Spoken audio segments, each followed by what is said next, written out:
Okay, sorry guys, थोड़ा सा internet का इशू हुआ था, अब नहीं होगा। So we are going to start with 3D geometry.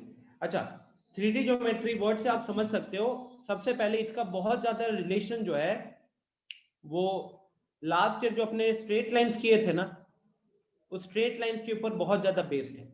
अब स्ट्रेट लाइंस कहीं ना कहीं 2D ज्योमेट्री में आते हैं।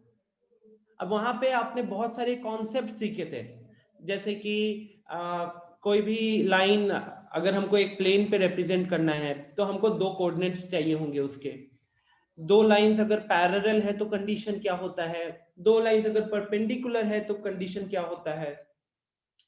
अगर आपने बोर्ड के ऊपर एक ट्रायंगल ड्रॉ किया है, तीन वर्टिसेस हैं, तीनों वर्टिसेस का अगर हमको कोऑर्डिनेट पता है तो हम उस ट्रायंगल का एरिया निकाल सकते हैं।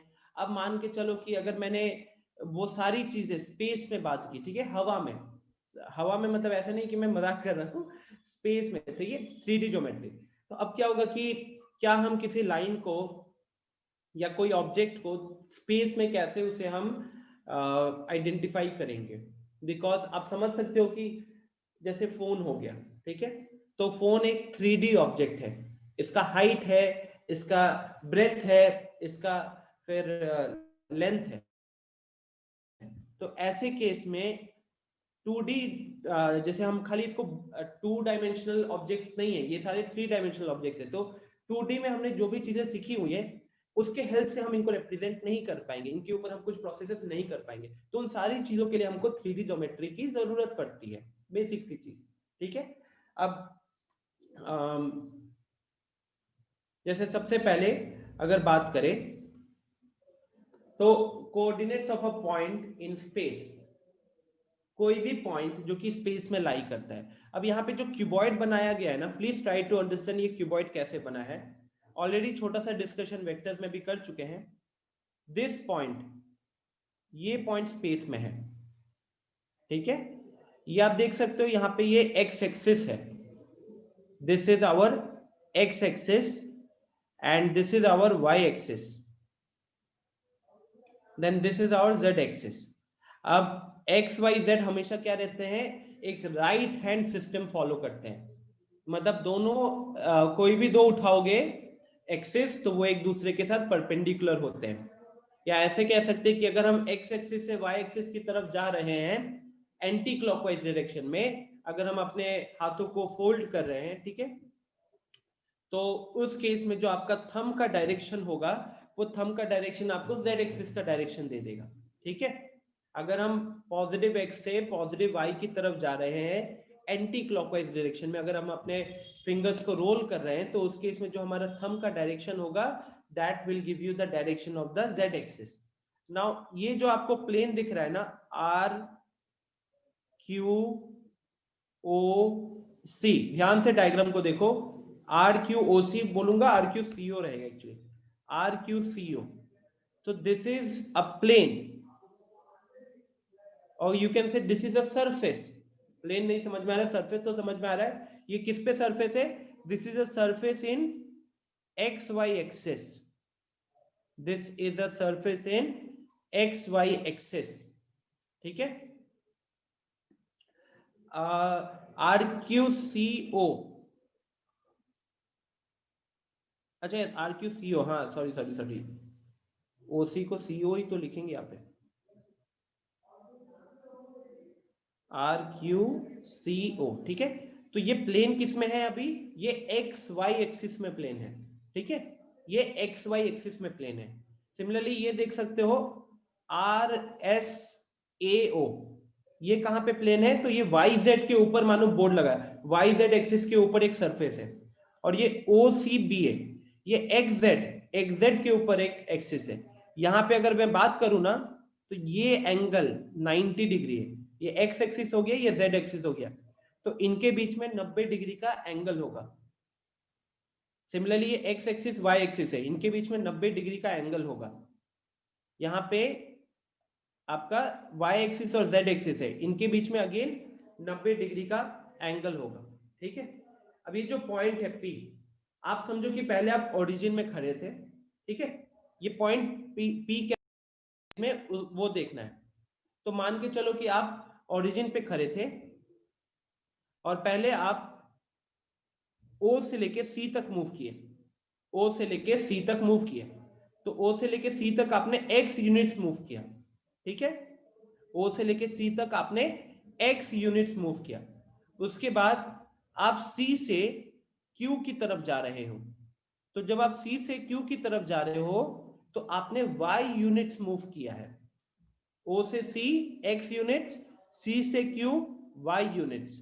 और अब जब आप y पे खड़े हो तो अब आप मान के चलो कि ये बोर्ड से बाहर निकलना चाहते हो, ठीक है, अपने फोन से बाहर निकलना चाहते हो, किसके डायरेक्शन में, Q से P की तरफ आना चाहते हो।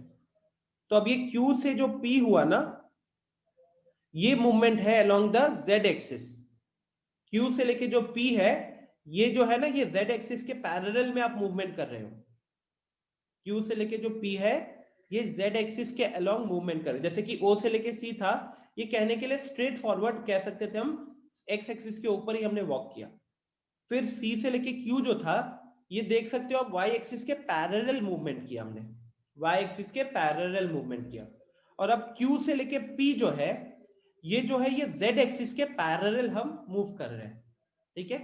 तो फाइनली तब जाकर हम इस P पॉइंट पे पहुंच रहे हैं। बात समझ में आ रही है क्या सबको? आप ओरिजिन पे खड़े होकर P पॉइंट पे आए हो, P पॉइंट का कोऑर्डिनेट XYZ जो दिया, उसका मतलब क्या हुआ? हो सकता था आप सबसे पहले O से लेके R पे गए हो, आप O से लेके R पे गए हो, आपने Y एक्सिस मूव किया, Y यूनिट्स मूव किया Y एक्सिस के अलोंग, फिर आप R से लेके Q की तरफ आए हो, कह सकते हैं R से लेके Q की तरफ आए हो। तो जो आप R से Q की तरफ जा रहे हो, तो ये मूवमेंट जो है ये किसके पैरेलल है? X एक्सिस के पैरेलल है। ये कितना मूवमेंट हुआ? तो ये मूवमेंट है X यूनिट्स, ये मूवमेंट हुआ x यूनिट्स का। O से लेके R ये मूवमेंट हुआ था y का। तो पहले आप O से R y, फिर R से Q x, और अब Q से P की तरफ आना चाहते हो, तो Q से P की तरफ जो आना है, ये हो गया आपका Z यूनिट्स, ओके, ये हो गया आपका Z यूनिट्स। यस, जैसे प्रत्युष ने लिखा है कि movement in x and y axis is in the plane. आप ये मानकर चलो कि x एक्सिस और y एक्सिस के ऊपर का मूवमेंट, आप जैसे टेबल है, तो टेबल का आप एक्स वाई एक्सिस मान लो, लेंथ को मान लो एक्स एक्सिस के अलोंग, ब्रेथ को मान लो वाई एक्सिस के अलोंग। तो यहां जो हम मूवमेंट करेंगे टेबल के ऊपर, वो तो एक्स वाई एक्सिस के अंदर ही होने वाला है। लेकिन जैसे ही अब मैं ऊपर आने लगूंगा, टेबल के ऊपर आने लगूंगा या टेबल के नीचे जाने लगूंगा, तो उस केस में जो मूवमेंट होगा वो ना ही एक्स एक्सिस के अलोंग होगा और ना ही वाई एक्सिस के अलोंग होगा, वो अब आउट ऑफ द प्लेन हो जाएगा, वो आउट ऑफ द प्लेन हो जाएगा। और या तो बाहर जा रहे हैं या प्लेन के अंदर जा रहे हैं, ठीक है, बाहर जा रहे होंगे आउट ऑफ द प्लेन हो जाएगा, अंदर जा रहे हैं इनटू द प्लेन हो जाएगा। बट दोनों ही केस में जो मूवमेंट होगा वो जेड एक्सिस के अलोंग होगा, राइट। तो इस तरीके से आई होप ये आपको पोजीशन समझ में आ रहा है कि ये पोजीशन एक्स वाई जेड का मतलब क्या है। What is x? X is the direction, ये जो एक्स डायरेक्शन अगर आप ध्यान से देखोगे तो एक्स डायरेक्शन जो होता है वो वाई जेड प्लेन से परपेंडिकुलर डिस्टेंस होता है, वाई जेड प्लेन से परपेंडिकुलर डिस्टेंस होता है। अगर आप वाई की बात करेंगे तो ये वाई मूवमेंट क्या है? तो वाई मूवमेंट जो होता है वो जेड एक्स प्लेन के परपेंडिकुलर का मूवमेंट होता है, ओके। एंड जो हमारा जेड होता है वो एक्स वाई के परपेंडिकुलर होता है।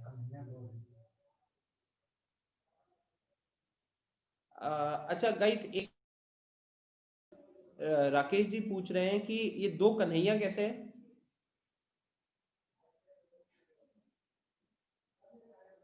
कन्हैया दो नाम से शो हो रहा है, कैसे?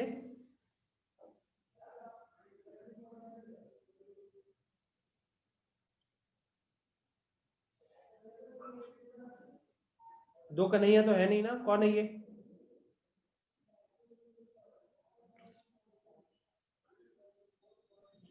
रीनेम योरसेल्फ कन्हैया जो कौन है, नहीं तो फिर क्लास से किक कर दिया जाओगे।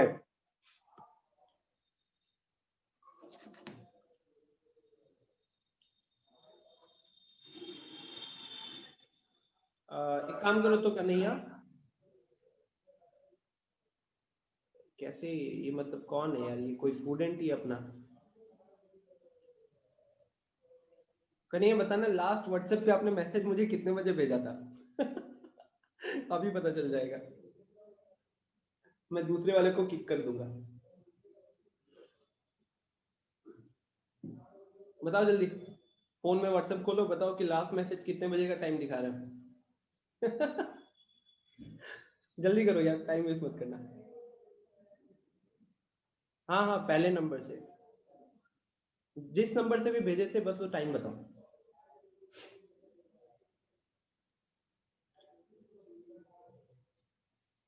वो पता चल ही गया, ये दूसरा वाला जो है कुछ नहीं बता रहा और डर गया है, रिमूव कर दिया हूँ। चलो क्लास शुरू करते हैं, कन्हैया बताने की जरूरत नहीं है।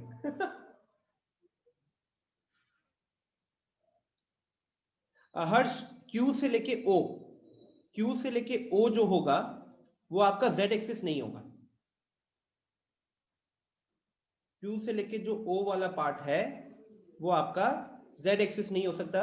ध्यान से देखो कैसे हर्ष, अगर मैं उसको रेड कलर से ज्वाइन करूं तो आप एक्चुअली में इसकी बात कर रहे हो, ठीक है, आप एक्चुअली में इसकी बात कर रहे हो। अब ये जो Q पॉइंट है ना, तो Q इज अ पॉइंट, समझना ये गाइस। हाँ, सबसे सबसे इंपॉर्टेंट चीज है, क्या होता है यहां पे लोग फंसते हैं क्वेश्चंस को समझने में, क्योंकि 3D आ जाता है। 2D वाली चीज ना आप बहुत इजीली समझ पाते हो, 3D में होता है यू नीड टू इमेजिन, क्योंकि स्पेस वाला बात आ जाता है, राइट। हम लोग we are familiar with X Y axis, but we are not familiar with X Y Z axis, तो वहां पे लोग फंसते हैं। तो इस तरीके के आपके जो भी क्वेश्चंस आ रहे हैं ना, वो क्वेश्चंस आप क्लियर कर लो। जैसे हर्ष ने पूछा कि सर ये Q से लेके O जो है वो Z एक्सिस होगा ना सर, लेकिन Q है क्या? Q इज एक्चुअली, ठीक है, Q is actually it is in the XY plane, it is in the XY plane, okay. Book में दिया है प्लेन डिवाइड स्पेस इनटू 8 ऑक्टेंस।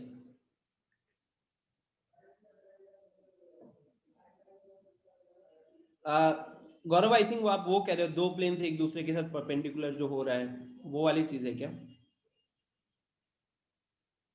ठीक है, तो हर्ष जो Q है ना, it is a point in the XY plane, point in the XY plane, और O है हमारा ओरिजिन, ठीक है, O है हमारा ओरिजिन। सो अगर आप O से Q को ज्वाइन करते हो तो अल्टीमेटली जो लाइन बनेगी वो लाइन क्या होगी? XY प्लेन के ऊपर का एक लाइन होगा, ठीक है। ये जो O से लेके A है ना, O से लेके A, this is along the Z axis. Harsh इसको ऐसे समझो कि OCQR, ध्यान से देखना डायग्राम को, OCQR आप अपने फोन पे बना रहे हो, ठीक है, आप अपने फोन पे स्क्रीन के चार जो कॉर्नर्स है ना, उन चार कॉर्नर्स को आपने नाम दे दिया OCQR, और जहां पे O है वहां पे आपने परपेंडिकुलरली अपना पेन को रख दिया, आपने अपना परपेंडिकुलरली अपने पेन को रख दिया, तो इट्स लाइक दिस।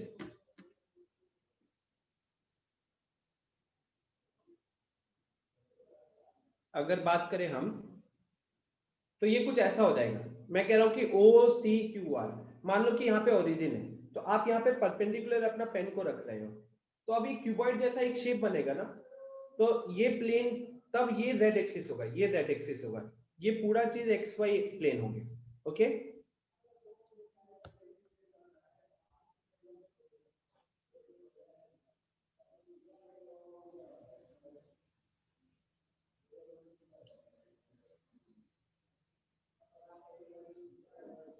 मैं कॉन्सेप्ट समझा रहा हूँ, फोन नहीं दिखा रहा हूँ, कौन सा फोन है सर, वीवो ओप्पो चल रहा है ये सब।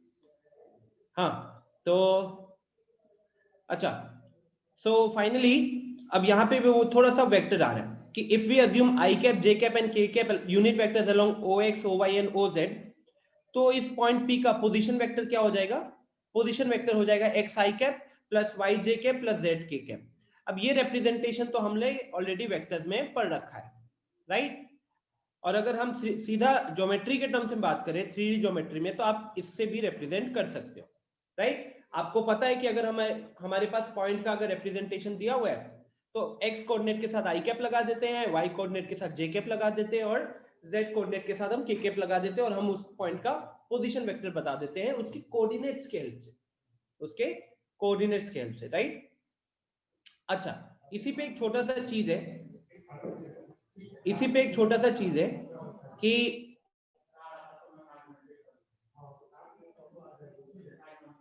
Any point on the x axis, any point on the x axis, इसके कोऑर्डिनेट्स क्या होंगे।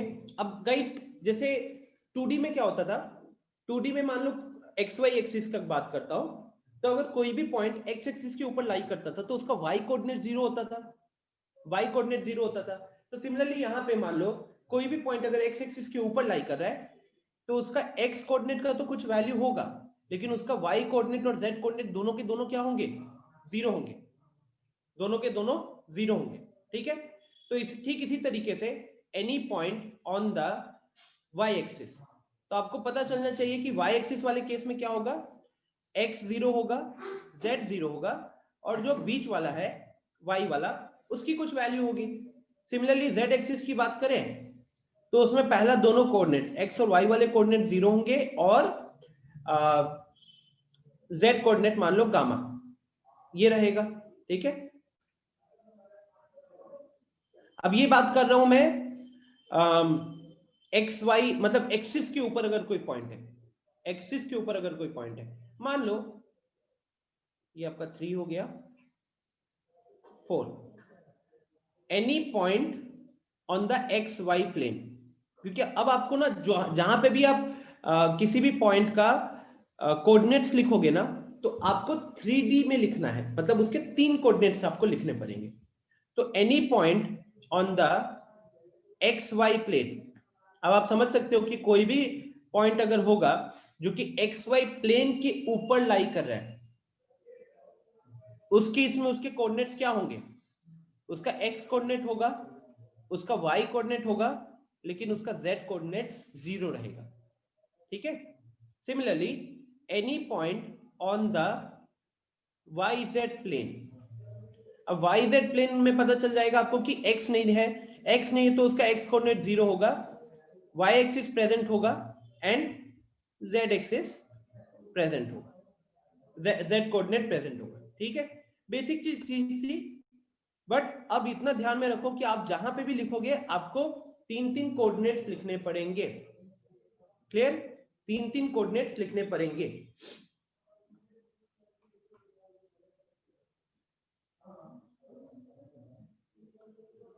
नेक्स्ट, डिस्टेंस फॉर्मूला याद करो, 2 पॉइंट्स के लिए डिस्टेंस फॉर्मूला आप लोग याद है सेक्शन जो 10th में किए हुए थे।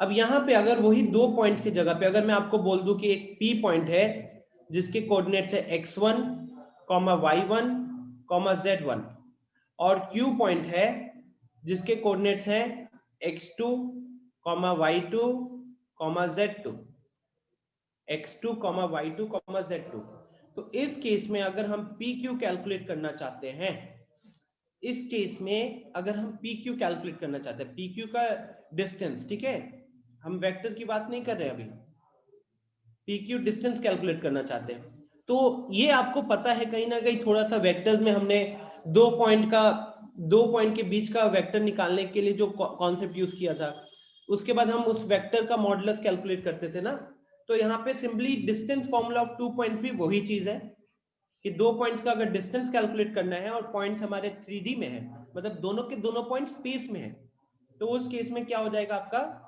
x2 माइनस x1 का होल स्क्वायर प्लस y2 व माइनस y1 का whole square plus z2 minus z1 का whole square plus z2 minus z1 का होल स्क्वायर, ठीक है। रिलेट कर सकते हो पोजीशन वेक्टर वाले कॉन्सेप्ट के साथ, अभी बात हो रही है, मतलब हम रिलेट कर रहे हैं अभी 2 स्ट्रेट लाइंस में जो जो चीजें पड़ी हुई थी, ठीक है।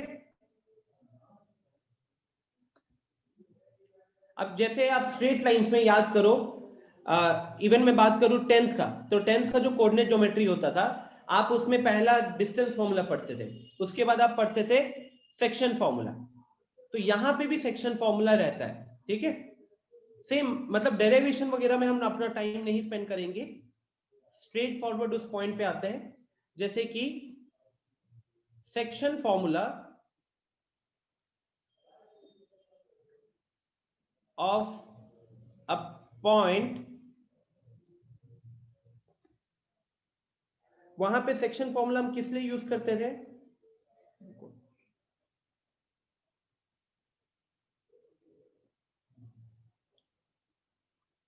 वहां पे सेक्शन फॉर्मूला हम यूज करते थे, बीच में एक पॉइंट आता था एक लाइन पे, राइट? तो मान लो कि यहाँ पे हमें P पॉइंट के कोऑर्डिनेट्स निकालने हैं। P पॉइंट के कोऑर्डिनेट्स है हमारे अभी A B C, और हमारा लाइन ऐसे ड्रॉ कर देते हैं, अभी स्पेस में लाइन ड्रॉ कर रहे हैं, बट अभी 2D में अगर उसको करना हुआ तो कुछ ऐसा रहेगा। यहाँ पे A है, यहाँ पे B है, पॉइंट P मान लो इंटरनली डिवाइड कर रहे हैं, और हमारा A हो गया x1, y1, z1, point B हो गया हमारा x2, y2, z2, और पॉइंट P हमारा फिलहाल क्या है? ABC। और हम कह रहे हैं कि P पॉइंट के कारण ये m/n रेशियो में डिवाइड हो रहा है, P पॉइंट के कारण ये m/n रेशियो में डिवाइड हो रहा है। तो वहां पे लॉजिक क्या रहता था? हम कहते थे ना, पहला रेशियो को दूसरा x कोऑर्डिनेट के साथ मल्टीप्लाई करो, दूसरा रेशियो को पहला x कोऑर्डिनेट के साथ मल्टीप्लाई करो। वही सेम कॉन्सेप्ट यहाँ पे भी लगेगा। इंटरनली अगर है, इंटरनली m/n रेशियो में डिवाइड कर रहा है, तो आपका जो ABC होगा वो हो जाएगा आपका, A की बात करें तो A हो जाएगा आपका mx2 plus nx1 upon m plus n। अभी तो एकदम सेम ही चीज लिख रहा हूं ना, mx2 प्लस nx1 तो सेम चीज थी वहां पे।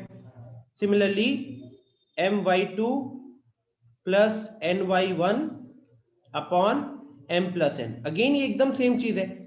And lastly mz2 plus nz1 same तरीके से अपॉन m प्लस n। तो यहां से आपको उस पॉइंट का z कोऑर्डिनेट मिल जाएगा, ठीक है? यहां से आपको उस पॉइंट का z कोऑर्डिनेट मिल जाएगा, एकदम सेम चीज।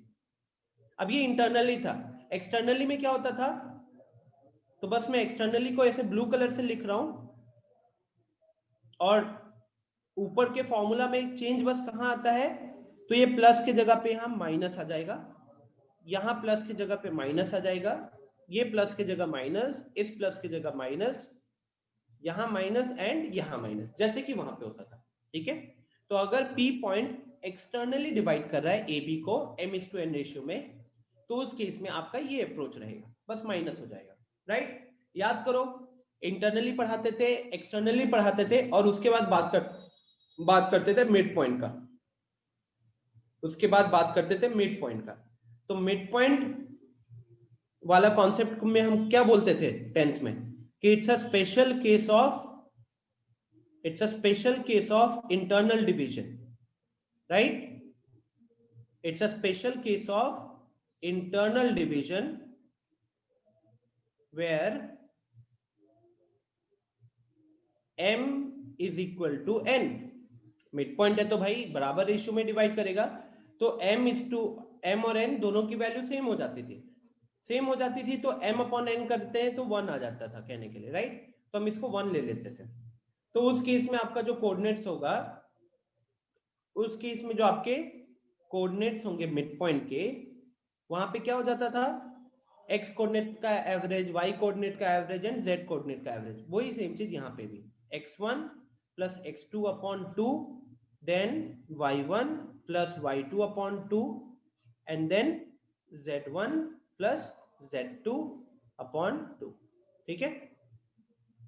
सो ये बेसिक चीजें हैं जो कि आप बहुत इजीली स्ट्रेट लाइंस या फिर इवन बेसिक 10th वाला कोऑर्डिनेट ज्योमेट्री के साथ रिलेट कर सकते हो।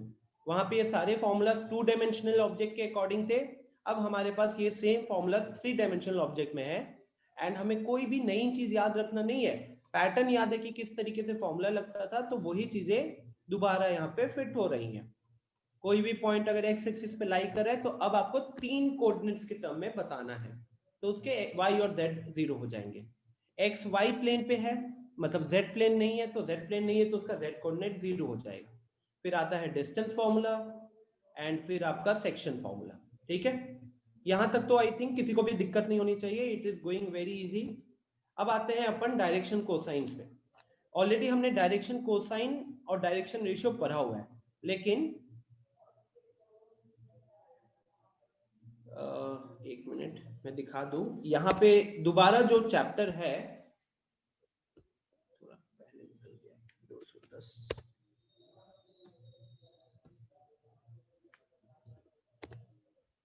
हाँ, तो जब आप अपना एनसीईआरटी ओपन करोगे तो सबसे पहला कॉन्सेप्ट क्या है, direction cosines and direction ratios of a line.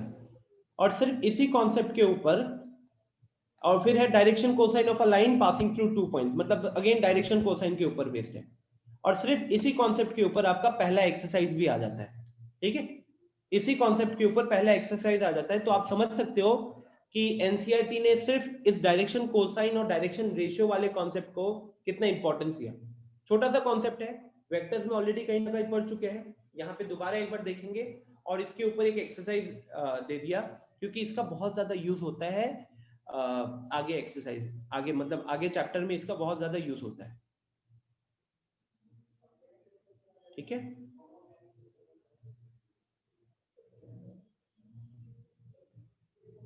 सो अब जल्दी से एक बार देख लेते हैं डायरेक्शन कोसाइन।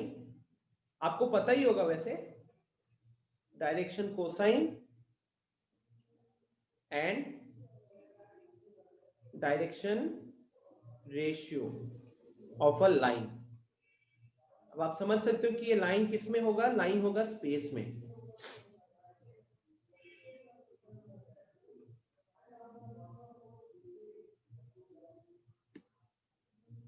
साढ़े 11 होने वाला है ना, थोड़ा सा देख लेते हैं अनिकेत इसको।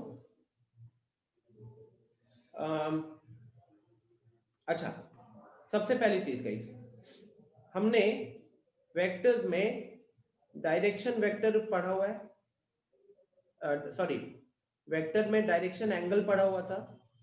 डायरेक्शन एंगल क्या होता है, एंगल मेड बाय, वहां पे कहते थे vector, angle made by the vector with X axis, Y axis and Z axis, alpha beta gamma जो होता था। तो यहाँ पे 3D की बात करें तो angle made by the line, angle made by the line with X Y and Z axis. ठीक है, ये हो गए हमारे अल्फा बीटा एंड गामा। तो ये डायरेक्शन एंगल वाला जो कॉन्सेप्ट है हम वहां पे ऑलरेडी देख चुके हैं। अब आप थोड़ा सा समझने का कोशिश कीजिएगा। वेक्टर होता है एक डायरेक्टेड लाइन सेगमेंट, वेक्टर होता है एक डायरेक्टेड लाइन सेगमेंट जिसका एंड पॉइंट और इनिशियल पॉइंट दोनों पता रहते हैं। बट लाइन क्या होता है, लाइन के केस में तो एंड पॉइंट नहीं होता, उसको आप जहां चाहो वहां एक्सटेंड कर सकते हो, राइट। मान लो ये x लिखा है, y लिखा है, z लिखा है। तो इस केस में अगर मुझे एक पॉइंट को रिप्रेजेंट करना है कुछ इस तरीके से, ठीक है, कोई लाइन को, तो वो तो दूसरे साइड में भी एक्सटेंड हो जाएगा, दूसरे साइड में भी एक्सटेंड हो जाएगा। अब आप थोड़ा सा इमेजिन करने की कोशिश करना कि प्रत्युष वेक्टर एक लाइन सेगमेंट होता है, ठीक है। रे का एक पॉइंट फिक्स होता है, एक पॉइंट फिक्स नहीं होता। जबकि वेक्टर के केस में जो हम रिप्रेजेंट करते हैं, तो वेक्टर का जो लेंथ होता है ना, वो उसका मैग्नीट्यूड होता है, क्लियर। और वहां पे हम एक्चुअली में यूज करते हैं directed line segment, directed line segment, so that हमको डायरेक्शन भी पता चले। ओके, तो अब देखो गाइस, यहां क्या रहा कि लाइन के केस में अपन वेक्टर्स में क्या होता है कि वेक्टर्स में हम ओरिजिन से लेके उस पॉइंट तक का लाइन को ज्वाइन करते थे, वो हम कहते थे कि ये मेरा वेक्टर बन गया, और ये वेक्टर मेरा एक्स के साथ अल्फा एंगल बना रहा है, वाई एक्सिस के साथ बीटा एंगल बना रहा है, जेड एक्सिस के साथ गामा एंगल बना रहा है। लेकिन यहाँ पे जब हमारे पास एक लाइन है, यहाँ पे जब हमारे पास एक लाइन है, तो अगर ये लाइन मान लो ये वाई एक्सिस है ना, इस वाई एक्सिस के साथ मान लो बीटा एंगल बना रहा था। अब यही एंगल अगर हम यहां से देखें, यहां से देखें तो ये एंगल कितना बन रहा है, ये पूरा एंगल तो 180 है ना, पाई है, उसमें से बीटा ऊपर निकल गया, तो ये कितना हो जाएगा, ये हो जाएगा पाई माइनस बीटा, ये हो जाएगा पाई माइनस बीटा। तो अब आप समझो कि एक लाइन जनरली हम जब कंसीडर करते हैं तो लाइन या तो अल्फा बीटा गामा या तो ये एंगल्स बनाएंगे, या फिर अगर इस तरीके से सिनेरियो लेंगे यहां से, ठीक है, मतलब इधर से कंसीडर कर रहे हैं अभी इस तरफ, तो यहां क्या हो गया, ये मेरा जब एंटी क्लॉकवाइज डायरेक्शन में देखोगे तो अब ये पाई माइनस बीटा हो गया। तो सिमिलरली एक्स एक्सिस के अलोंग भी अगर इमेजिन करने की कोशिश करोगे देन यू रियलाइज कि ये अब यार ये तो पाई माइनस अल्फा बन रहा है एक्स एक्सिस के साथ, बीटा के साथ पाई माइनस बीटा बन रहा है, सॉरी वाई एक्सिस के साथ पाई माइनस बीटा बन रहा है, और जेड एक्सिस के साथ मेरा पाई माइनस गामा बन रहा है। ये सब के सब क्या हो गए, these are my direction angles, these are my direction angles, because ये मेरे को एंगल्स, वेक्टर्स में तो हम इसको क्या बोलते थे, डायरेक्शन एंगल्स बोलते थे, ठीक है, नहीं नहीं डायरेक्शन रेशियो नहीं बोलते इसको। अब देखो डायरेक्शन कोसाइन क्या होता था guys, direction cosine, cosine word किस में आता है, ट्रिगोनोमेट्री में आता है, ट्रिगोनोमेट्री किस पे बेस्ड है, एंगल मेजरमेंट के ऊपर बेस्ड है। तो direction cosine is nothing but cosine of the angles made by the line, made by the line with x, y and z axis, right? It is nothing but cosine of the angles made by the line with x, y and z axis. तो basically वो क्या हो जाएगा, अगर मेरे direction angle alpha beta gamma है तो उस केस में वो cos alpha cos beta and cos gamma हो जाएगा, और वो cos of pi minus alpha cos of pi minus beta and cos of pi minus gamma हो जाएगा। अब आप समझ सकते हो कि कॉस में हम कहते हैं कि cos of pi minus theta minus cos theta होता है, तो similarly cos of pi minus alpha क्या हो जाएगा, माइनस कॉस अल्फा हो जाएगा, cos of pi minus beta क्या हो जाएगा, माइनस कॉस बीटा हो जाएगा, and cos of pi minus gamma क्या हो जाएगा, माइनस कॉस गामा हो जाएगा, ठीक है। तो अब एक लाइन के लिए 3D में अगर हम डायरेक्शन एंगल्स की बात करें, ठीक है, तो डायरेक्शन एंगल्स क्या होंगे, सॉरी डायरेक्शन कोसाइंस क्या होंगे, तो डायरेक्शन कोसाइंस हो जाएंगे हमारे या तो cos alpha comma cos beta comma, अच्छा देखो मैं प्लस माइनस नहीं लिख रहा हूं, प्लस माइनस क्यों नहीं लिख रहा हूं, बिकॉज या तो तीनों ही प्लस रहेंगे या फिर तीनों ही माइनस रहेंगे,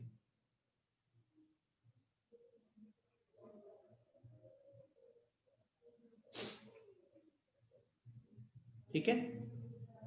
अच्छा जल्दी से बस छोटा सा एक और कॉन्सेप्ट है, ये हमारे डायरेक्शन कोसाइन हो गए, इसी डायरेक्शन कोसाइन को हम LMN से भी रिप्रेजेंट करते हैं, तो यही मेरा L हो गया, ये मेरा M हो गया, ये मेरा N हो गया, सिमिलरली ये मेरा L हो गया, ये मेरा M हो गया और ये मेरा N हो गया, ठीक है। Then we have the concept of direction ratios. अब आता है डायरेक्शन रेशियो। डायरेक्शन रेशियो क्या है, बस एक ऐसा नंबर है, अ नंबर या नंबर्स बोल सकते हो,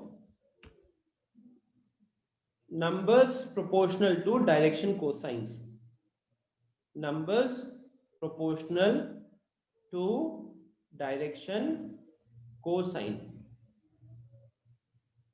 ठीक है। तो यहां पे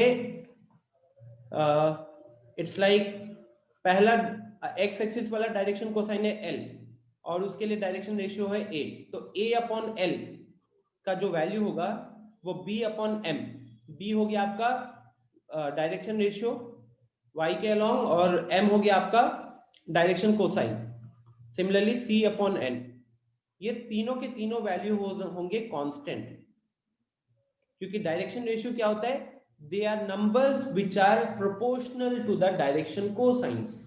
कांस्टेंट, तो मान लेते हैं कि ये कांस्टेंट है k, मान लेते हैं कि ये कांस्टेंट है k, ठीक है। तो यहां से मुझे एक छोटी सी चीज मिलती है कि एक a हो जाता है मेरा kl, b हो जाता है मेरा km और c हो जाता है मेरा kn, ठीक है। अब हमें पता है कि a, अच्छा यहाँ पे जब हम a square plus B square plus C square calculate करते हैं तो a square plus B square plus C square बनता है, कितना बनेगा यहाँ पे देखो, k स्क्वायर एल स्क्वायर बनेगा plus k square M square बनेगा plus k square N square बनेगा। अब हम अगर k स्क्वायर कॉमन ले लेंगे तो ब्रैकेट में क्या आएगा, L square plus M square plus N square आएगा, और ये हम ऑलरेडी प्रूव कर चुके हैं वेक्टर्स में कि इनकी वैल्यू होती है 1, तो k स्क्वायर आ गया, ठीक है। तो a square plus B square plus C square आ गया हमारा k स्क्वायर, ठीक है।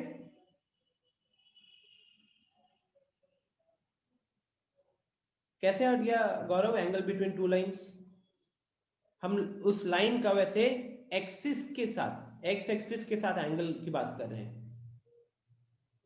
ठीक है। तो यहां से k कितना आ गया, यहां से मेरा k आ गया plus minus root under a square plus B square plus C square. तो फाइनली अगर हम बोले तो हम a is equal to KL था, ठीक है, therefore a is equal to KL था। तो यहां से अगर मैं L लिखना चाहूं तो वो हो जाएगा a अपॉन k, और k का वैल्यू ऊपर जो दिख रहा है उसको अगर हम पुट करेंगे तो क्या हो जाएगा, plus minus a upon root under a square plus B square plus C square, ठीक है। सिमिलरली बाकी चीजों की भी अगर बात करें तो b l हो गया जैसे, वैसे m की बात करेंगे तो हो जाएगा आपका plus minus b upon a square plus B square plus C square, and इसी तरीके से आपका n हो जाएगा plus minus c upon root under a square plus B square plus C square, clear. तो यहां से आपको एल एम एन ये तीनों का रिलेशन मिल जाता है उनके डायरेक्शन रेशियोज के साथ, क्लियर। इसी को देखो यहाँ पे भी अगर हम एक्चुअली में हमने L square plus M square plus N square को 1 लिया है, तो यहाँ पे अगर आप इनको स्क्वायर करके ऐड करोगे तो वैल्यू 1 ही आएगा, राइट। तो फिलहाल क्लास को यहीं पे एंड करेंगे। I will take just 1 minute to revise this. Direction angle क्या होता था, लाइन जो X axis Y axis Z axis के साथ जो एंगल बनाता है उन एंगल्स को कहते हैं डायरेक्शन एंगल्स। जनरली हम वेक्टर्स में इसको अल्फा बीटा गामा रिप्रेजेंट करते थे क्योंकि वहां पे वो डायरेक्टेड लाइन सेगमेंट रहता था, बट यहाँ पे आप समझ सकते हो कि अगर हम डायरेक्शन चेंज कर दे या फिर हम पलट दे वहां पे, ठीक है। तो इस केस में अगर ये लाइन इधर से अगर कंसिडर करेंगे बीटा बना रहा है तो इसका डायरेक्शन पलट दिया तो अब ये कंसिडर ये एंगल क्या बनाएगा, पाई माइनस बीटा बनाएगा। तो इस तरीके से जिस अल्फा बीटा गामा अगर बन सकते हैं डायरेक्शन एंगल्स, तो उसी के करस्पॉन्डिंग में pi minus alpha, pi minus beta और पाई माइनस गामा भी डायरेक्शन एंगल्स बन सकते हैं। और डायरेक्शन कोसाइन होता था, उन्हीं एंगल्स का कॉस लेते हो तो आपको मिलते हैं डायरेक्शन कोसाइंस, ठीक है। और डायरेक्शन रेशियोज क्या होते हैं, तो डायरेक्शन रेशियोज होते हैं नंबर्स, कुछ ऐसे नंबर्स होते हैं जो कि डायरेक्शन कोसाइन के प्रोपोर्शनल होते हैं। तो डायरेक्शन रेशियो आप समझ सकते हो कि उसके अलग अलग सेट बन सकते हैं। एबीसी लिखा हुआ है, हो सकता था किसी ने पीक्यूआर रिप्रेजेंट किया है, कुछ मतलब अलग मल्टीपल्स है, जैसे यहाँ पे a अपॉन एल ये मल्टीपल आ रहा है 2, हो सकता है किसी ने 3 समझ के उसको एक नया डायरेक्शन रेशियो का सेट बनाया हो, ठीक है। उसके बाद यहाँ से a आ गया आपका KL, b आ गया KM, c, और यहाँ से ये मैंने डायरेक्शन रेशियोज और डायरेक्शन कोसाइंस के बीच का यहाँ पे छोटा सा रिलेशन है। तो अभी फिलहाल क्लास को इसी रिलेशन पे एंड करते हैं। इससे जो क्वेश्चन बनेगा वो आप सॉल्व कीजिएगा। अब मैं आता हूँ डाउट्स पे, जो कि लोगों को लीनियर डिफरेंशियल में दिक्कत हो रहा है। तो अनिकेत, आदित्यराज, सबसे पहले बात करते हैं लीनियर डिफरेंशियल इक्वेशन। गाइज वो खत्म हो चुका है, अगर आपके उसमें कोई डाउट, इसमें लीनियर डिफरेंशियल इक्वेशन के कॉन्सेप्ट वगैरह में कोई प्रॉब्लम नहीं है तो आप सेशन को एंड कर सकते हो। अभी 12 बजे तक अब ये चलेगा, ठीक है, थोड़ा सा एक्सटेंड भी हो सकता है। So linear differential equation simple सी चीज है। सबसे पहले आपको ये समझना पड़ेगा कि कोई भी इक्वेशन जो कि dy by dx plus py is equal to q के फॉर्म में है, dy by dx plus py is equal to q के फॉर्म में है, इसको बोलेंगे first order linear differential equation, ठीक है। अब क्या होता है निकेत, दीदी समझो, बहुत बार क्वेश्चन में आपको सीधा dy by dx लिखा हुआ नहीं रहता है।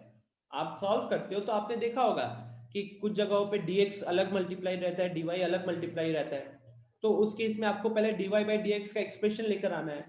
कुछ जगहों पे dy by dx दिखता है लेकिन उसके साथ x स्क्वायर मल्टीप्लाई होगा, y स्क्वायर मल्टीप्लाई होगा, कुछ कॉन्स्टेंट्स मल्टीप्लाई हो सकते हैं। तो आपका सबसे पहला टारगेट क्या होना चाहिए? आपका सबसे पहला टारगेट होना चाहिए कि मुझे dy by dx को अकेला करना है, dy by dx को अकेला करना है। इसके बाद दूसरा टर्म क्या है? py, तीसरा टर्म है q। q जो है वो इक्वेशन के राइट साइड में। तो अगली चीज जो आपको ध्यान देनी है, ये p और q किस टाइप के एक्सप्रेशन होंगे। तो p और q जो दोनों के दोनों है, ये या तो कांस्टेंट होंगे और they will be functions of x only, functions of x only। इससे क्या पता चल रहा है? या तो नंबर्स दिखने चाहिए, कांस्टेंट्स दिखने चाहिए, या फिर मुझे x के एक्सप्रेशंस दिखने चाहिए। मतलब आप मान लो जो भी क्वेश्चन किया था उस क्वेश्चन में सिंप्लीफाई, मतलब उस क्वेश्चन में dy by dx को जब अकेला किया आपने, तो dy by dx को अकेला करने के बाद जो और दो टर्म्स बचने चाहिए कहने के लिए, उन दो टर्म्स में एक टर्म होगा y वाला टर्म, एक टर्म होगा ये वाला y वाला टर्म, और इस y वाला टर्म में इसके साथ जो मल्टीप्लाइड होगा या तो कांस्टेंट हो सकता है या फिर x का फंक्शन हो सकता है, और q अकेला बचेगा जिसमें y नहीं होना चाहिए, या तो कांस्टेंट रहेगा या x का फंक्शन रहेगा। जैसे कि कुछ एग्जांपल्स लिखता हूं मैं।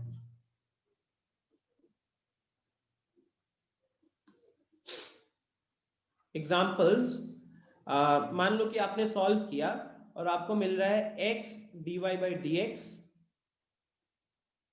Plus 2y plus 7 is equal to 0, ठीक है, ये है। तो अभी क्लियरली ये तो देख के अभी स्ट्रेट फॉरवर्ड इस फॉर्म में तो नहीं आ रहा है। हमें पता है कि dy by dx को हमको अकेला करना है, अकेला करना है, तो इसके साथ जो x लगा है इसको क्या करना पड़ेगा? डिवाइड कर देंगे पूरे इक्वेशन को x से। तो पूरे इक्वेशन को जब x से डिवाइड करेंगे तो यहाँ पे dy by dx अकेला, 2y के साथ x डिवाइड हो जाएगा तो ये बन जाएगा आपका 2y by x, और ये 7 को हमको राइट साइड में भेजना है तो वो बन जाएगा क्या? -7, और उसके साथ भी डिवाइड हो जाएगा ये x, ठीक है। तो अब अगर आप ये स्टैंडर्ड फॉर्म के साथ रिलेट करोगे तो dy by dx तो अकेला आ गया, दूसरा क्या होना चाहिए? y के साथ आपको जो भी मल्टीप्लाई दिख रहा है it should be a constant और फंक्शन ऑफ x, है फंक्शन ऑफ x दिख रहा है ये तो यहाँ पे हम ये कह सकते हैं कि p यहाँ पे कितना है? p यहाँ पे हो रहा है 2/x, और यहाँ पे q कितना हो रहा है? तो q है -7/x। अब बहुत इंपॉर्टेंट चीज है, कुछ लोग q को राइट हैंड साइड में लाना इंपॉर्टेंट नहीं समझते हैं, वो सोचते हैं कि हो जाएगा, बट वहां पे प्लस माइनस के कारण क्वेश्चन में बहुत चेंज आ सकता है, ये तो अब आप जानते हो। तो अगर ये इक्वेशन के इस साइड में रहता और अगर आप इसको q मानते तो q का वैल्यू उस हिसाब से 7 होता, लेकिन 7/x होता। लेकिन अभी जब हमने इसको प्रॉपर स्टैंडर्ड फॉर्म के अकॉर्डिंग देखा तो अब इसकी वैल्यू कितनी बन गई? अब इसकी वैल्यू हो गई -7/x। तो अनिकेत प्रॉब्लम कुछ नहीं है ना, p या तो कांस्टेंट होना चाहिए या फंक्शन ऑफ x होना चाहिए। 7/x is a function of x only ना, 7/x is a function of x और नॉट? या तो दोनों कांस्टेंट हो सकता है या दोनों फंक्शन ऑफ x हो सकते हैं, या p और q में से एक कांस्टेंट हो गया और दूसरा फंक्शन ऑफ x हो सकता है, ठीक है। ये ध्यान में रखना सब कोई, या तो दोनों फंक्शन ऑफ x हो सकते हैं या दोनों कांस्टेंट हो सकते हैं, या फिर एक फंक्शन ऑफ x होगा और दूसरा कांस्टेंट होगा, राइट। तो अब जब हमने इसको चेंज कर लिया स्टैंडर्ड फॉर्म में, और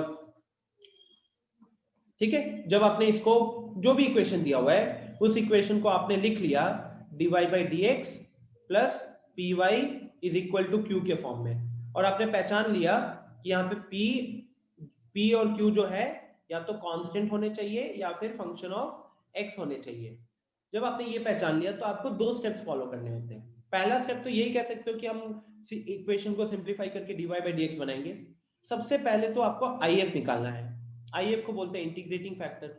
इंटीग्रेटिंग फैक्टर होता है e to the power, e के ऊपर पावर लगता है, फिर इंटीग्रेशन आता है p dx। ठीक है, p dx। तो p आपने जो भी आइडेंटिफाई किया या तो वो कांस्टेंट है या x का फंक्शन है ना। तो मान लो अगर वो 5 है तो 5 dx करोगे। मान लो अगर p आपका 1/x है तो 1/x dx का इंटीग्रेशन करोगे। जैसे इस केस में हमने p का वैल्यू क्या लिया हुआ है, हमने p का वैल्यू लिया हुआ है 2/x। तो अगर हमने p का वैल्यू यहाँ पे फिलहाल 2/x लिया हुआ है तो हमारा उस हिसाब से if क्या बनेगा, इंटीग्रेशन ऑफ 2/x dx। अब आपको पता है कि 2 बाहर आ जाएगा, 1/x का इंटीग्रेशन होता है log x, तो ये हो जाएगा फिलहाल आपका e 2 into ln e to the power 2 into ln x, और 2 को अंदर भेजेंगे तो ये बन जाएगा आपका e to the power ln x square। ठीक है, ln x square। अब मॉड लगाने की जरूरत नहीं क्योंकि स्क्वायर कर दिया, चलो तब भी लगा देते हैं। अब आपको एक और चीज याद होना चाहिए लॉगरिथम का फॉर्मूला, कि अगर e के पावर में ln लगा हुआ है तो उस केस में ये एक दूसरे को कटते हैं और हमारे पास जो log का आर्ग्यूमेंट होता है सिर्फ वो बचता है। तो इस केस में मेरा if कितना आ गया, इस केस में मेरा if आ गया x का स्क्वायर। तो what is your first step? Your first step is to find out the integrating factor. And what is the integrating factor? It is e to the power p dx. Then what is the second step? अच्छा, जिन लोगों का Sunil sir के साथ DSS जिनको attend करना है, आप घर से निकल जाओ अगर आप टाइम पे पहुंचना चाहते हो तो। ठीक है, आई थिंक 12:30 या 12:45 से सुनील सर वाला डीएसएस रखा गया प्रोबेबिलिटी का, एआईटीएस को कंसीडर करते हुए। ग्रुप पे अनाउंसमेंट पहले डाला हुआ था। हाँ, सेकेंड स्टेप क्या है? सेकेंड स्टेप है कि जब आपने IF कैलकुलेट कर लिया तो IF कैलकुलेट करने के बाद y इंटू y के साथ मल्टीप्लाई करो IF को, is equal to integration of q into again IF। तो इधर इक्वेशन के लेफ्ट हैंड साइड में y के साथ IF सिर्फ मल्टीप्लाई हो रहा है, लेकिन इक्वेशन के राइट हैंड साइड में q के साथ आप IF को मल्टीप्लाई कर रहे हो, और ये जो भी आ रहा है मल्टीप्लिकेशन, इस मल्टीप्लिकेशन को आप इंटीग्रेट कर रहे हो विथ रेस्पेक्ट टू dx, और वहां पे फिर कांस्टेंट ऑफ इंटीग्रेशन लगा दिया हमने +c। ठीक है, तो जैसे इस केस में हमारा q कितना था, हमारा q था -7/x, हमारा q था -7/x। सो y के साथ हम मल्टीप्लाई कर रहे हैं इंटीग्रेटिंग फैक्टर, तो वो हो गया हमारा x square integration of q। तो q कितना था, -7/x है, -7/x के साथ हम मल्टीप्लाई कर रहे हैं x स्क्वायर को, और यहाँ पे आपका +c है। +c इंटीग्रेशन के बाद रख देना, कोई दिक्कत नहीं होगी। तो ये हो गया आपका -7x। अब -7x का इंटीग्रेशन क्या होगा, वो हो जाएगा आपका -7x² 2, और अब इंटीग्रेट कर लिए तो +c लगा देते हैं। अब क्योंकि हम जब ultimately linear differential equation is also a way of solving the differential equation, और आपने वेरिएबल सेपरेशन एंड होमोजेनियस में देखा होगा कि जब हम सॉल्व कर रहे होते हैं तो y अकेला रहता है, इक्वेशन के एक साइड में y अकेला खड़ा रहता है, राइट, सिंगल रहता है। तो इस केस में आपको क्या करना है, जब आपने इंटीग्रेट कर लिया, इंटीग्रेट करने के बाद y के साथ जो भी मल्टीप्लाइड है उसको आपको इक्वेशन के राइट हैंड साइड में भेज देना होता है। तो इक्वेशन के राइट हैंड साइड में आपको क्या भेजना पड़ेगा, इस बार x का स्क्वायर भेजना पड़ेगा। तो ये आपका हो जाएगा -7x² upon 2x² plus c/x²। ठीक है, ऊपर नीचे से x² कट गया यहाँ पे, तो फाइनली आपका यहाँ पे फंक्शन आया -c/2 plus c/x²। This is the general solution. y is equal to -7/2 plus c/x²। ये क्या आया, यहाँ पे c क्या होता है, c होता है एक आर्बिट्ररी कांस्टेंट। तो ये आ गया आपका जनरल सॉल्यूशन। पर्टिकुलर सॉल्यूशन क्या होता है, पर्टिकुलर सॉल्यूशन में इतना ही याद रखना कि to write down the particular solution, to write down particular solution, first you need to find out, first you need to find out general solution. पहले आपको जनरल सॉल्यूशन फाइंड आउट करना होता है, और फिर जनरल सॉल्यूशन को find out करने के बाद to write down particular solution, first you need to find out general solution and then put the given values। अब देखो ऊपर जनरल सॉल्यूशन जो दिख रहा है आपको, इसमें फिलहाल हमें तीन लेटर्स दिख रहे हैं, तीन वेरिएबल्स दिख रहे हैं, एक x दिख रहा है, एक y दिख रहा है, एक c दिख रहा है, ठीक है। तो अगर पर्टिकुलर सॉल्यूशन में क्या होता है ना, पर्टिकुलर सॉल्यूशन में कोई आर्बिट्ररी कांस्टेंट नहीं होता, पर्टिकुलर सॉल्यूशन में कोई आर्बिट्ररी कांस्टेंट नहीं होता। तो अगर कोई आर्बिट्ररी कांस्टेंट वहां पे नहीं होता है तो इस केस में आपको क्या चाहिए होगा, आपको x और y की वैल्यू चाहिए होगी। देखो इस जनरल इक्वेशन में मान लो अगर मैंने आपको x का वैल्यू 1 दे दिया और y का वैल्यू 0 दे दिया, आप बहुत इजीली c का वैल्यू फाइंड आउट कर सकते हो। तो जब भी आपको क्वेश्चन में पर्टिकुलर सॉल्यूशन पूछा गया है या आपको दिख रहा है फाइंड द पर्टिकुलर सॉल्यूशन, तो ये मत समझना कि मुझे डायरेक्टली मेरे को आंसर मिलेगा। पहले आपको नॉर्मल प्रोसेस फॉलो करके जनरल सॉल्यूशन निकालना है। जनरल सॉल्यूशन निकालोगे तो उसमें एक आर्बिट्ररी कांस्टेंट होगा। अब उस आर्बिट्ररी कांस्टेंट का वैल्यू निकालने के लिए आपको क्या करना पड़ेगा, and then put the given value of x and y to get the value of c, to get the value of c। अब ये c जो है, जो भी आया, मान लो 5 आ गया, मान लेते हैं कि 5 आ गया, let c comes out to be 5, let c is equal to 5 for some x and y। तो जब c की वैल्यू 5 आ गई तो आप जो आपने जो जनरल सॉल्यूशन लिखा था उसी जनरल सॉल्यूशन को एक बार फिर से आपको रीराइट करना पड़ेगा। सिर्फ c की जगह पे हम 5 लिख देंगे, सिर्फ c की जगह पे हम 5 लिख देंगे। तो implies y is equal to -7/2 plus 5/x², ये हो जाएगा फिर आपका पर्टिकुलर सॉल्यूशन। ठीक है, ये हो जाएगा फिर आपका पर्टिकुलर सॉल्यूशन। ठीक है, तो ये आपका प्रोसेस रहता है जब आप लीनियर डिफरेंशियल इक्वेशन को सॉल्व करते हो। क्या ये कॉन्सेप्ट प्रोसेस समझ में आया है अभी? अनिकेत, अदितिराज, समझ में आया? मतलब समझ में जो डाउट वगैरह है अभी क्या है बताओ। यस प्रत्युष, प्रत्युष प्रोबेबिलिटी का बस बेसिक डाउट रखे हुए हैं। आप तो आते रहते हो सेंटर पे, आपकी जरूरत नहीं है, मेनली अभी फिलहाल A1 वालों के लिए रखा हुआ है। ठीक है, अदितिराज,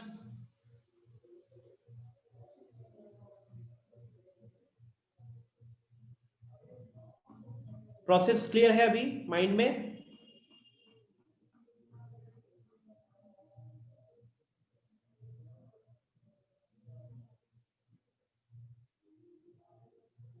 क्या हो गया? यस बोलने में इतना टाइम लग रहा है? अनिकेत कोई डाउट है और कुछ? और बाकी लोग कोई डाउट है आपका? अभी भी 12 बजने में 3-4 मिनट बचे हुए हैं। अदिति राज गायब है, कोई रेस्पॉन्स नहीं।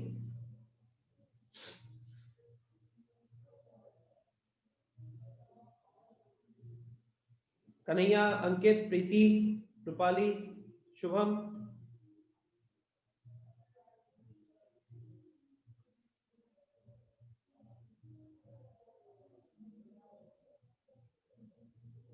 प्रोबेबिलिटी के अपने डाउट्स वगैरह क्लियर कर लो यार। AITS में नंबर जिसके भी खराब आएंगे फिर घर पे फोन जाएगा, कॉपी वगैरह दिखाएंगे, खुद कॉपी आपके पेरेंट्स को दिखाएंगे।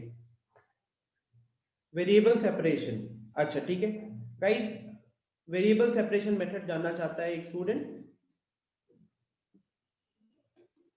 देखो प्रीति, वेरिएबल सेपरेशन में क्या होता है, अगेन सॉल्व करने का एक मेथड ही है डिफरेंशियल इक्वेशन को, लेकिन आपको समझना होगा कि इधर कैसे पहचानोगे कि वेरिएबल सेपरेशन होगा।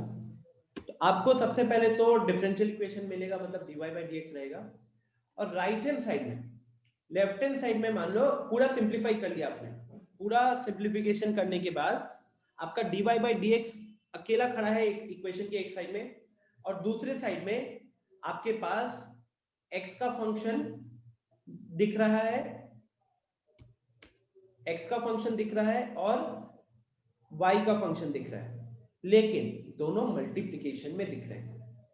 आपको x के फंक्शन और y के फंक्शन मल्टीप्लिकेशन में दिख रहे हैं, ठीक है, ये ध्यान रखना, एडिशन में नहीं है, मल्टीप्लिकेशन या division, division is another type of multiplication, right. तो ऐसे केस में क्या होता है कि when they are in multiplication, तो then we take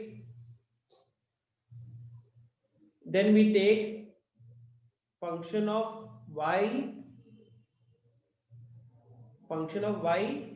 on one side।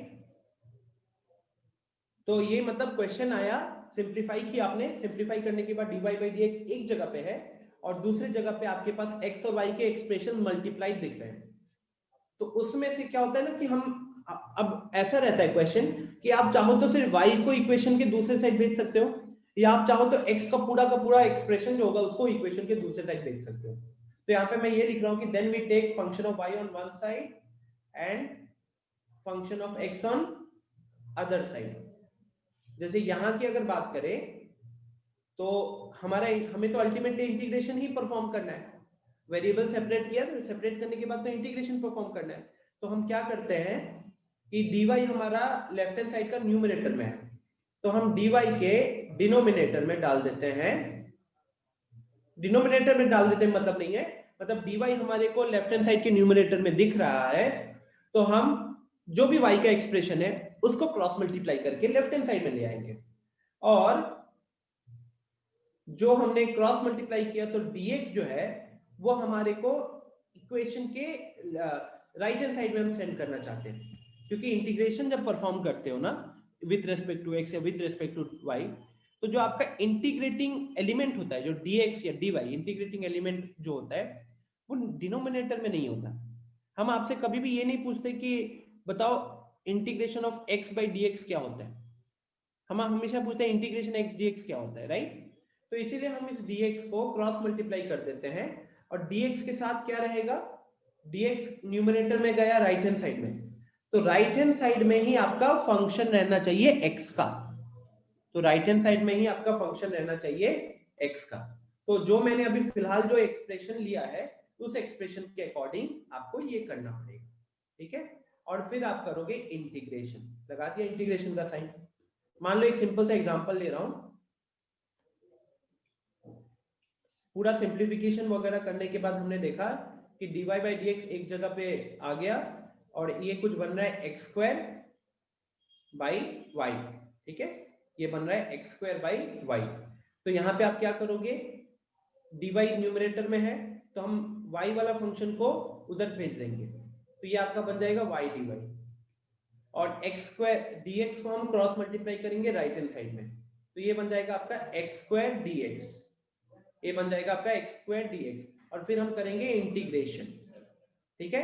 अब यहाँ पे y dx integration of y क्या होगा, y स्क्वायर बाई 2, यहाँ पे इंटीग्रेशन ऑफ x स्क्वायर क्या हो जाएगा, x क्यूब बाई 3, और कांस्टेंट जो होता है ना वो हम हमेशा y के दूसरे साइड में लिखते हैं, हमको y अकेला चाहिए होता है, तो ये आपका y स्क्वायर, मान लो कि 2 उधर भेजना चाहते हो तो 2 बाई 3 एक्स क्यूब, और ये c बाई 2 को एक नया कांस्टेंट नाम दे देते k, c बाई 2 को एक नया कांस्टेंट नाम दे देते k, where k is equal to c by 2, तो ये आपका फाइनल आंसर हो जाएगा, ठीक है। यस ना, यू कैन लीव, जिनको भी कोई डाउट नहीं है दे कैन लीव, जिनको प्रोबेबिलिटी का डीएसएस करना है निकल जाओ घर से यार, तभी टाइम पे पहुंचोगे।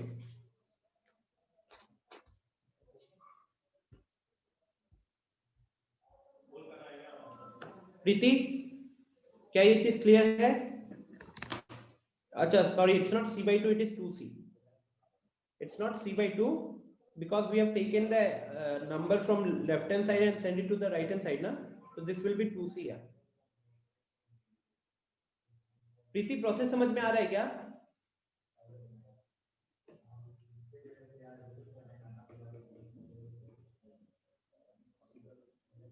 ठीक है, थोड़े से क्वेश्चंस प्रैक्टिस करो. वेरिएबल सेपरेशन शुड बी, सबसे इजी होता है वेरिएबल सेपरेशन, सबसे इजी.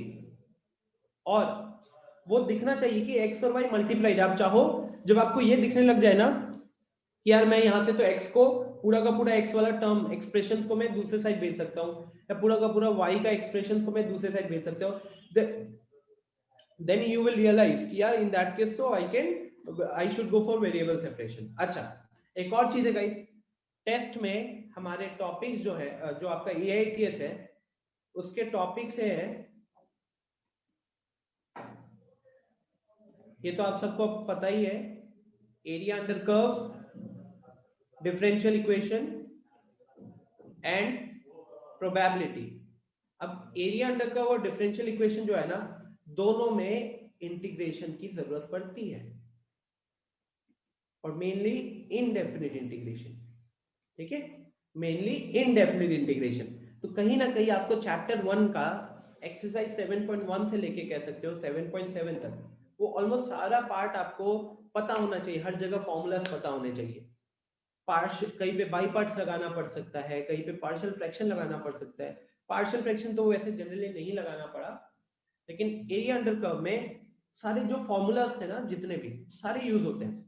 डिनोमिनेटर में जैसे रूट अंडर ए स्क्वायर माइनस एक्स स्क्वायर हो गया, या 1/a² माइनस एक्स स्क्वायर हो गया, ये सारे जो फॉर्मूला थे वो एरिया अंडर कर्व में यूज होते हैं.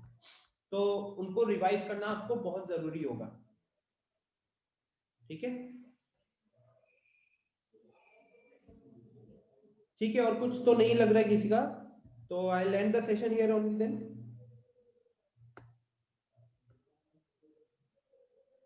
ठीक है, चलो फिर, थैंक यू एवरीवन.